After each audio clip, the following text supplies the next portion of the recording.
అసలు ప్రయత్నం అంటూ చేయడం మొదలు పెడితే ఆ కార్యం అవుతుంది. ఒకవేళ అవ్వకపోతే బెంగలేదు. భక్తి అన్న మాట అక్కడ కాపాడుతుంది. ఈ కార్యం అవ్వలేదు, ఎందుకు అవ్వలేదు? ఈశ్వరుడు అన్నవాడు అనుగ్రహించలేదు. ఎందుకు అనుగ్రహించలేదు? నా మీద కోపం ఆయనకి ఎందుకు ఉంటుంది? ఆయన కారుణ్యమూర్తి, మరి ఎందుకు చేయలేదు అంటే ఇప్పుడు తెలియాలా? అది ఇప్పుడే అవసరమా? కొన్ని ఉంటాయి, వాటి ఫలితం ఇప్పుడే తెలియమంటే తెలుస్తుందా? నేను ఒక మామిడి టెంక భూమిలో పెట్టాను. పెట్టి వసంత ఋతువులో మామిడి టెంక పెట్టాను కాబట్టి ఓ 10 రోజులు అయ్యేటప్పటికీ మా ఇంట్లో ఉన్న 20 మందికి ఊరగాయ పెట్టుకోవడానికి కావలసినంత కాయ రమ్మంటే వస్తుందా? రాదు. కొంతకాలం ఎదురు చూడాలి. మంచి శక్తివంతమైన పదార్థాన్ని కొన్నాళ్ల పాటు తిన్నావు, బలం శరీరమునకు చేకూరడానికి సమయం పడుతుంది. కొన్నాళ్లు నియతితో వ్యాయామం చేశావు, శరీరము శక్తివంతము కావడానికి సమయం తీసుకుంటుంది. అలాగే నువ్వు ఒక కార్యాన్ని తలపెట్టినప్పటికీ కూడా, శ్రమ పడినప్పటికీ కూడా ఆ కార్యము జరగలేదు, ఫలము కలగలేదు అంటే ఉత్సాహాన్ని మాత్రం వదిలిపెట్టవద్దు. అది ఎందుకు జరగలేదు అంటే ఈశ్వరుడు దయ కలిగిన వాడు అయినప్పుడు ఏదో కారణం ఉంది, అది నీకు ఇవ్వలేదు. ఇది నీకు ఇస్తే నీకు రాబోయే కాలంలో ఓ ఇబ్బంది ఉంది, అది మనకి తెలియకపోవచ్చు, ఈశ్వరుడికి తెలియచ్చు, తెలుస్తుంది, ఆయన సర్వజ్ఞుడు గనక. కాబట్టి ఆ కార్యము జరగకపోతే బెంగ పెట్టుకోకుండా ఉండగలగాలి. అందుకే ప్రయత్నం అన్నది చాలా ప్రధానం. దానికి ఈశ్వరానుగ్రహం కలిసి వస్తే కార్యం జరుగుతుంది. ఒకవేళ ఈశ్వరానుగ్రహం కలిసి రాక అది జరగకపోతే బెంగ పెట్టుకోవద్దు. ఇందులో ఈశ్వరానుగ్రహం ఏదో ఉందని గుర్తించు. అది కరడు కట్టిన భక్తి. అంతేకాని పని జరిగితే ఈశ్వరుడు ఉన్నాడు, జరగకపోతే ఈశ్వరుడు లేడు అనడానికి కాదు భక్తి. జరగనప్పుడు కూడా ఏదో ఉంది, భగవంతుడు ఎందుకో నన్ను ఏదో అనుగ్రహం కోసం ఇది జరగకుండా చేశాడు, ఇది జరిగితే ఏమవును అని ఆలోచించి ఈశ్వరుని యందు మరింత పూనిక కలిగిన వాడు ఎవరుంటాడో వాడు కార్యములు విడిచిపెట్టవలసిన అవసరం లేదు. నాకు అనుకూలమైన దాన్ని ఆయన ఇస్తాడు, అందుకని నేను ఇలా చేస్తూనే ఉంటాను. ఏది నాకు అనుకూలమో అది ఆయన అనుగ్రహిస్తాడు అని ముందుకు వెడుతూనే ఉంటాడు. కాబట్టి ప్రయత్నం మాత్రం చాలా ప్రధానం. కాబట్టి విను ఉద్యోగము రెంటియందు పరముర్వీనాథ, ఉద్యోగవంతునకు దైవము తోడ్పడంగ ఫలసిద్ధుల్ సేకురున్. ఎవరు ప్రయత్నం చేస్తాడో అటువంటి వాడికి భగవంతుని యొక్క అనుగ్రహం కూడా కలిసి వచ్చిన నాడు ఆ కార్యము పూర్తవుతుంది, సంతోషాన్ని పొందుతాడు. సిద్ధలక్ష్మీర్ మోక్షలక్ష్మీర్ జయలక్ష్మీ సరస్వతి శ్రీర్లక్ష్మీర్ వరలక్ష్మీశ్చ ప్రసన్నా మమ సర్వదా అంటాం. 6 లక్ష్ముల్ని చెప్తుంది వేదం. అందులో సిద్ధలక్ష్మి, మొట్టమొదటి లక్ష్మి ఎవరు అంటే సిద్ధలక్ష్మి. సిద్ధలక్ష్మి అంటే అమ్మయ్యా నేను అనుకున్న కార్యం పూర్తయిందండి, సిద్ధి పొందాను, ఇది అనుకున్నది అయింది అని సంతోషం పొందుతాడు. అది పొందాలి అంటే ఆవిడ అనుగ్రహం కూడా కలిసి రావాలి. ఆవిడ అనుగ్రహం కూడా కలిసి వస్తే నీ చేసిన ప్రయత్నము అనుగ్రహము కలిపి కార్యము జరిగిందన్న సంతోషాన్ని పొందుతాడు. మానుషంబున కొక్కొక్కడ సిద్ధి తప్పిన వగల్ వందంగరానీక. ఒక్కొక్కసారి మనం ప్రయత్నం చేస్తాం, కార్యం జరగదు. ప్రత్యేకించి ప్రభుత్వంలో ఉన్నవాళ్ళు ప్రజలకు ఆదర్శవంతులై ఉండాలి, బెంగ పెట్టుకోకూడదు. ఎందుకని అంటే ప్రభువు అలా ఉన్నాడు అనుకోండి, ప్రజలు కూడా ఉత్సాహంతో ఆ మార్గంలో నడుస్తారు. చతికిల పడిపోకూడదు. ఏమో ఎందుకు ఈశ్వరుడు ఇవ్వలేదో, దీని వెనక ఏదో ప్రయోజనం ఉందన్నమాట అని ఉత్సాహాన్ని కోల్పోకుండా ముందుకెడుతూ ఉండాలి. మళ్ళీ ఇంకో కార్యాన్ని ప్రారంభం చేసి ముందుకెళ్ళాలి. లేదు అదే కార్యాన్ని వేరొక విధంగా మళ్ళీ ప్రారంభం చేసి ముందుకెళ్ళాలి. ఉత్సాహం కోల్పోయాడు అనుకోండి, ఏమిటో మొదలు పెట్టాను, ఇంత చేశాను, ఏం కలిసి వచ్చిందండి, జరిగిందా ఏమన్నానా, ఇంకెందుకు నేను చేయడం అని చతికిల పడిపోయాడు అనుకోండి, ఇక జీవితంలో సాధించలేడు. కాబట్టి ఆ పని దైవోపహతంబుగా కనుట భూపాలార్హ వృత్తంబగున్. ఇది జరగలేదు అంటే భగవంతుని యొక్క అనుగ్రహము వేరొక విధంగా ఉంది, ఇది జరగకపోవడం మంచిదనమాట. నేను ఉదాహరణ చెప్పక్కర్లేదు, మీరు చూడండి. కొన్ని చోట్ల కొన్ని సందర్భాలు ఉంటాయి, నిజంగా ఈ పని జరగలేదు కానండి, అదే జరిగుంటే ఎంత ప్రమాదం జరుగునో అని ఆ తర్వాత తెలుసుకుని బెగ్గబెట్టుకున్న వాళ్ళు ఉంటారు. అలా నా దగ్గరే ఎన్నో ఉదాహరణలు ఉన్నాయి. సభాముఖంగా చెప్పడం ఎందుకు, తొందరపడ్డానండి. నిజంగా పెళ్లి కాని జరిగి ఉండి ఉంటే నా కూతురు జీవితం ఏమైపోనో. ఆ పెళ్లి జరగలేదు అని చెప్పి బాధపడ్డాను గాని ఆ పెళ్లి జరగకపోవడం ఎంత మంచిదైందో ఒక ఏడాది పోయిన తర్వాత తెలిసింది. నిజంగా భగవంతుడు ఉన్నాడు సుమండి అంటాడు. ఇప్పుడు ఆ ఏడాది తర్వాత ఏదో తెలిసింది ఆయనకి. తెలిసప్పుడు అంటాడు. అంతేగాని ఈశ్వరుడు వెంటనే కనబడి కోటేశ్వరరావు నీకు నేను ఈ ఉపకారం ఎందుకు చేయట్లేదు అని చెప్పాలా? అక్కర్లేదు. ఆయన నాకు ఏది చేసినా ఉపకారం అని నమ్మితేనే భక్తి కదా.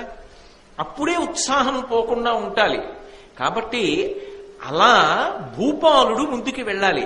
ఆయనని చూసి ప్రజలందరూ కూడా ఉత్సాహంతో అలాగే కార్యాల వైపుకి వెళ్ళాలి.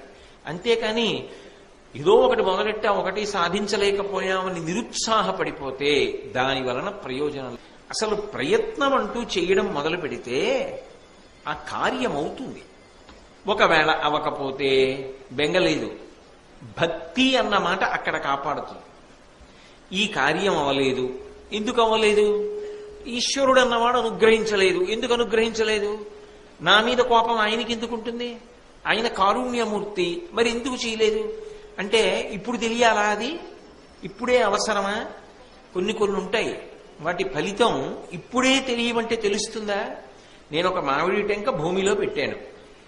పెట్టి వసంత ఋతువులో మామిడి టెంక పెట్టాను కాబట్టి 10 రోజులు అయ్యేటప్పటికీ మా ఇంట్లో ఉన్న 20 మందికి ఊరగాయ పెట్టుకోవడానికి కావలసినంత కాయ రమ్మంటే వస్తుందా? రాదు. కొంతకాలం ఎదురు చూడాలి. మంచి శక్తివంతమైన పదార్థాన్ని కొన్నాళ్ల పాటు తిన్నావు, బలం శరీరమునకు చేకూరడానికి సమయం పడుతుంది. కొన్నాళ్లు నియతితో వ్యాయామం చేశావు, శరీరము శక్తివంతము కావడానికి సమయం తీసుకుంటుంది.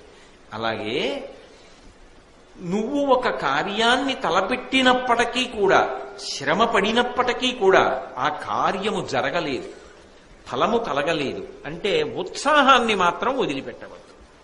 అది ఎందుకు జరగలేదు అంటే ఈశ్వరుడు దయ కలిగిన వాడు అయినప్పుడు ఏదో కారణం ఉంది, అది నీకు ఇవ్వలేదు. ఇది నీకు ఇస్తే నీకు రాబోయే కాలంలో ఓ ఇబ్బంది ఉంది, అది మనకి తెలియకపోవచ్చు, ఈశ్వరుడికి తెలియచ్చు, తెలుస్తుంది. ఆయన సర్వజ్ఞుడు గనక. కాబట్టి ఆ కార్యము జరగకపోతే బెంగ పెట్టుకోకుండా ఉండగలగాలి. అందుకే ప్రయత్నం అన్నది చాలా ప్రధానం. దానికి ఈశ్వరానుగ్రహం కలిసి వస్తే కార్యం జరుగుతుంది. ఒకవేళ ఈశ్వరానుగ్రహం కలిసి రాక అది జరగకపోతే బెంగ పెట్టుకోవద్దు. ఇందులో ఈశ్వరానుగ్రహం ఏదో ఉందని గుర్తించు. అది కరడు కట్టిన భక్తి. అంతేకాని పని జరిగితే ఈశ్వరుడు ఉన్నాడు, జరగకపోతే ఈశ్వరుడు లేడు అనడానికి కాదు భక్తి.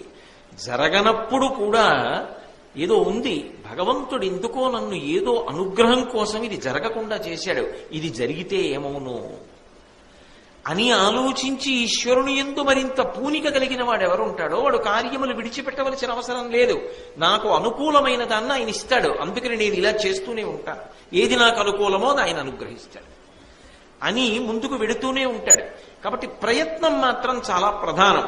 కాబట్టి విను ఉద్యోగము రెంటియందు పరముర్వీనాథ, ఉద్యోగవంతునకు దైవము తోడ్పడంగ ఫలసిద్ధుల్ సేకురున్. ఎవరు ప్రయత్నం చేస్తాడో అటువంటి వాడికి భగవంతుని యొక్క అనుగ్రహం కూడా కలిసి వచ్చిన నాడు ఆ కార్యము పూర్తవుతుంది, సంతోషాన్ని పొందుతాడు. సిద్ధలక్ష్మీర్ మోక్షలక్ష్మీర్ జయలక్ష్మీ సరస్వతి శ్రీర్లక్ష్మీర్ వరలక్ష్మీశ్చ ప్రసన్నా మమ సర్వదా అంటాం. 6 లక్ష్ముల్ని చెప్తుంది వేదం. అందులో సిద్ధలక్ష్మి, మొట్టమొదటి లక్ష్మి ఎవరు అంటే సిద్ధలక్ష్మి. సిద్ధలక్ష్మి అంటే అమ్మయ్యా నేను అనుకున్న కార్యం పూర్తయిందండి, సిద్ధి పొందాను, ఇది అనుకున్నది అయింది అని సంతోషం పొందుతాడు. అది పొందాలి అంటే ఆవిడ అనుగ్రహం కూడా కలిసి రావాలి. ఆవిడ అనుగ్రహం కూడా కలిసి వస్తే నీ చేసిన ప్రయత్నము అనుగ్రహము కలిపి కార్యము జరిగిందన్న సంతోషాన్ని పొందుతాడు. మానుషంబున కొక్కొక్కడ సిద్ధి తప్పిన వగల్ వందంగరానీక. ఒక్కొక్కసారి మనం ప్రయత్నం చేస్తాం, కార్యం జరగదు. ప్రత్యేకించి ప్రభుత్వంలో ఉన్నవాళ్ళు ప్రజలకు ఆదర్శవంతులై ఉండాలి, బెంగ పెట్టుకోకూడదు. ఎందుకని అంటే ప్రభువు అలా ఉన్నాడు అనుకోండి, ప్రజలు కూడా ఉత్సాహంతో ఆ మార్గంలో నడుస్తారు. చతికిల పడిపోకూడదు. ఏమో ఎందుకు ఈశ్వరుడు ఇవ్వలేదో, దీని వెనక ఏదో ప్రయోజనం ఉందన్నమాట అని ఉత్సాహాన్ని కోల్పోకుండా ముందుకెడుతూ ఉండాలి. మళ్ళీ ఇంకో కార్యాన్ని ప్రారంభం చేసి ముందుకెళ్ళాలి. లేదు, అదే కార్యాన్ని వేరొక విధంగా మళ్ళీ ప్రారంభం చేసి ముందుకెళ్ళాలి. ఉత్సాహం కోల్పోయాడు అనుకోండి, ఏమిటో మొదలు పెట్టాను, ఇంత చేశాను, ఏం కలిసి వచ్చిందండి, జరిగిందా, ఏమన్నానా, ఇంకెందుకు నేను చేయడం అని చతికిల పడిపోయాడు అనుకోండి, ఇక జీవితంలో సాధించలేడు. కాబట్టి ఆ పని దైవోపహతంబుగా కనుట భూపాలార్హ వృత్తంబగున్. ఇది జరగలేదు అంటే భగవంతుని యొక్క అనుగ్రహము వేరొక విధంగా ఉంది. ఇది జరగకపోవడం మంచిదనమాట. నేను ఉదాహరణ చెప్పక్కర్లేదు, మీరు చూడండి. కొన్ని చోట్ల కొన్ని సందర్భాలు ఉంటాయి. నిజంగా ఈ పని జరగలేదు కానండి, అదే జరిగుంటే ఎంత ప్రమాదం జరుగునో అని ఆ తర్వాత తెలుసుకుని బెగ్గబెట్టుకున్న వాళ్ళు ఉంటారు. అలా నా దగ్గరే ఎన్నో ఉదాహరణలు ఉన్నాయి. సభాముఖంగా చెప్పడం ఎందుకు, తొందరపడ్డానండి, నిజంగా పెళ్లి కానీ జరిగి ఉంటే నా కూతురు జీవితం ఏమైపోనో, ఆ పెళ్లి జరగలేదు అని చెప్పి బాధపడ్డాను కానీ ఆ పెళ్లి జరగకపోవడం ఎంత మంచిదైందో ఒక ఏడాది పోయిన తర్వాత తెలిసింది. నిజంగా భగవంతుడు ఉన్నాడు సుమండి అంటాడు. ఇప్పుడు ఆ ఏడాది తర్వాత ఏదో తెలిసింది ఆయనకి, తెలిసప్పుడు అంటాడు. అంతేగాని ఈశ్వరుడు వెంటనే కనబడి, కోటేశ్వరరావు నీకు నేను ఈ ఉపకారం ఎందుకు చేయట్లేదు అని చెప్పాలా? అక్కర్లేదు. ఆయన నాకు ఏది చేసినా ఉపకారం అని నమ్మితేనే భక్తి కదా, అప్పుడే ఉత్సాహం పోకుండా ఉండాలి. కాబట్టి అలా భూపాలుడు ముందుకు వెళ్ళాలి. ఆయనని చూసి ప్రజలందరూ కూడా ఉత్సాహంతో అలాగే కార్యాల వైపుకి వెళ్ళాలి. అంతేకాని ఏదో ఒకటి మొదలెట్టా ఒకటి సాధించలేకపోయామని నిరుత్సాహపడిపోతే దాని వలన ప్రయోజనం